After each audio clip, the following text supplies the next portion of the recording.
Hi guys, this is Pestily and welcome to another Escape from Tarkov video. Today I'm talking about patch 13.0.3. This is the latest patch that's just gone live. I've done some testing. I'm going to show you the coolest part about the whole patch. So without further ado, let's crack straight into it.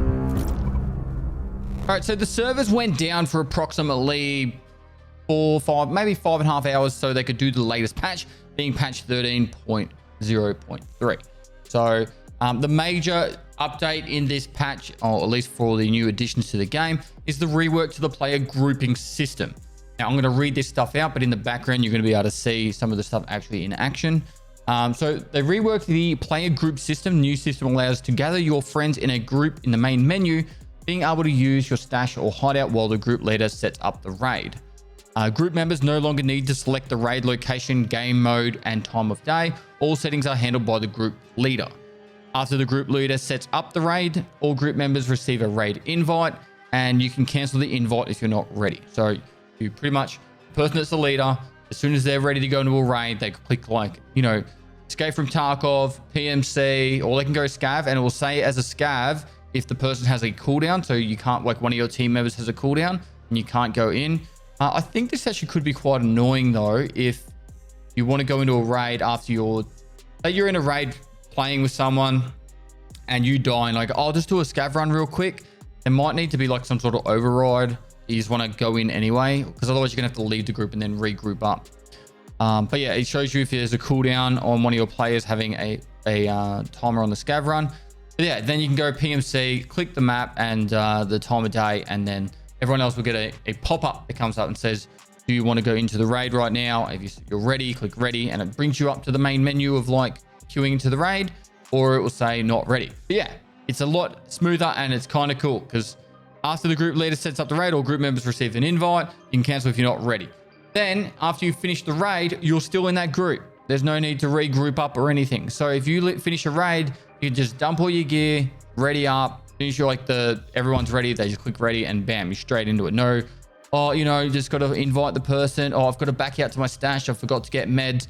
No leaving the group at all. You stay in the group the entire time. It's a massive improvement.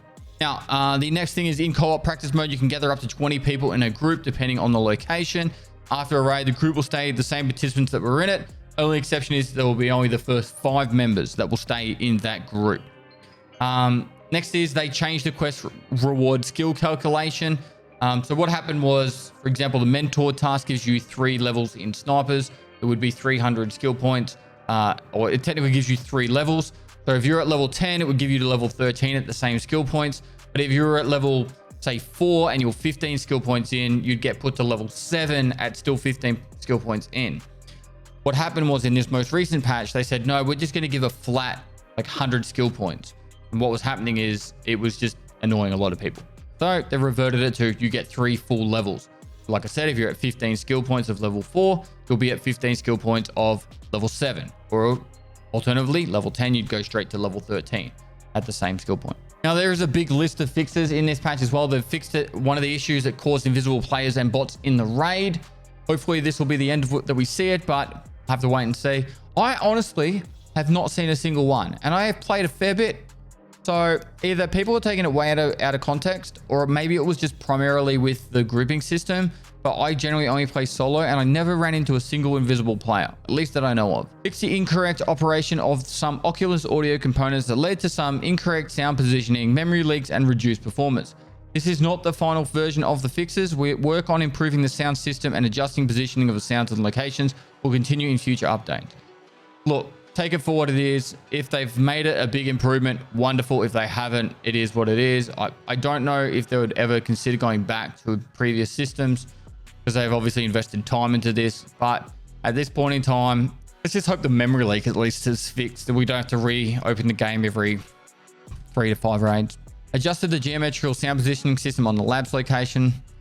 Fixed an issue that caused the character's hands to freeze when using medicine and other consumable items. This is a recurring bug that happens probably every few wipes or every few patches, where you'll be in you'll go to use a med and then it'll bug out, and then you'll just get stuck holding the med item, and then no matter what you do, you pretty much have to hold F4 to fix it.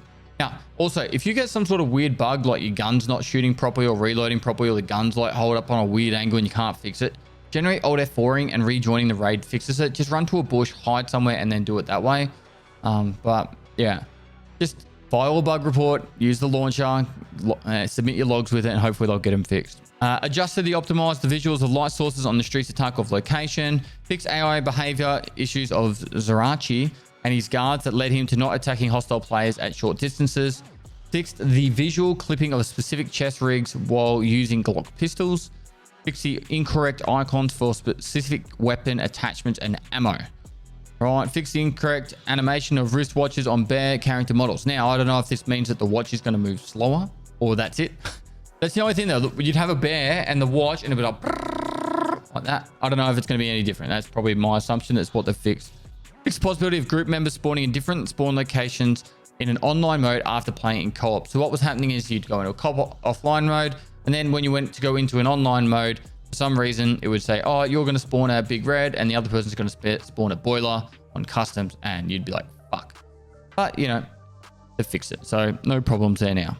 Fix the possibility of Zerachi still attacking players even with the activated transmitter in some cases. Fix the issue that led to Fence reputation loss for killing Zerachi and his guards as a scav. I actually didn't even know people would get to the island as a scav and end up killing him, but good on him for doing it. Fix the possibility of killing bots without them returning fire while leaning and shooting from narrow openings or hard to see covers. Look, to be honest, I think that if people are going to go to the extent of getting that cheeky angle on a bot or a scav or whatever, give them a break, hey? These scavs have been pretty brutal this wipe. Fixed interface elements overlapping when repeatedly switching between the character selection and lobby screens. Generally, that's using tab and stuff like that. You'll get boxes and windows bugging out.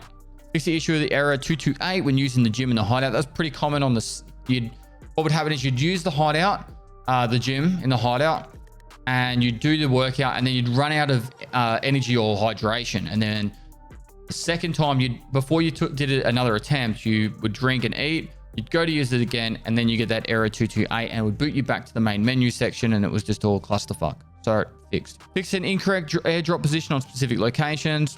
Fix the issue that led to hand freezes when using underbarrel grenade launchers. Haven't seen that yet. I actually haven't used any underbarrel grenade launchers, and I've got 3 of them in my stash. I should actually use one. Adjusted the shooting range gunshot sounds to match the indoor firing sounds. Cool. Fix the incorrect behavior of the currency selection UI in the flea market when switching to other screens. Honestly, I wish the flea market would only trade in rubles. There's people that try and exploit people from using like dollars and euros, and like they kind of like think they're being smart, or sometimes they'd probably get people off guard, but there's a lot of ripping off happens with dollars and euros. Fixed the visual artifacts while using FVGs with FSR 2.1 enabled. Right, I don't use FSR, so no idea what exactly that would be like, but sure, fixed. Fixed the order of chambers in the RSH-12 revolver drum. And then the next fix is part of the revolver as well. Fixed an issue that led to the hammer cocking animation playing on dry fire after switching from single action to double action on the RSH-12 and Chiappa Rhino revolvers. So one of the issues that was happening with a revolver is you would shoot a few rounds and you would reload, and you would only reload like 1 round into it, and then you'd press left or right click to quickly shut it up. And then if you used like Shift T or whatever to change like the which chambered round it is, it would bug out the whole gun. I think this is fixing that in the order of chambers of the RSH-12. So when you did do the reload bits and then cancel the reload halfway through it, I think that's what it's talking about there, because I got caught out with that a few times. And lastly, fix the missing ergonomics penalty effects on some equipment. Right. I think there was also a lot of other stuff that might have got put in that we didn't actually get to see. I'm hoping they fixed a couple of some of the exploiting stuff. Like there was a way to put a suppressor on an M4 with the surefire. I can't remember. The jailbreak, that's it. The suppressor with the jailbreak, and you get like a 20 recoil M4. I don't know if they've fixed all that kind of stuff, but hopefully they have. It'd be nice if they did. But look, the main point from this patch is going to be that grouping system. Hopefully, if you guys do play in groups, this will speed up the process a lot and make it a lot more enjoyable for you. The only one thing, I'll show you it. The only one thing that I have a big issue with, and I'll press it right now to show you. If I press a button now, my computer freezes and takes about 30 seconds. Well, I don't know how long. You guys can count. Maybe Naf will put a timer up on the screen. But you'll see how long it takes. And the reason from that, I asked someone else if they had any issue with it, and they said no. And I'm 99% sure the reason for it is I have 960 friends on my friends list. So they need to be a friend to invite to the group.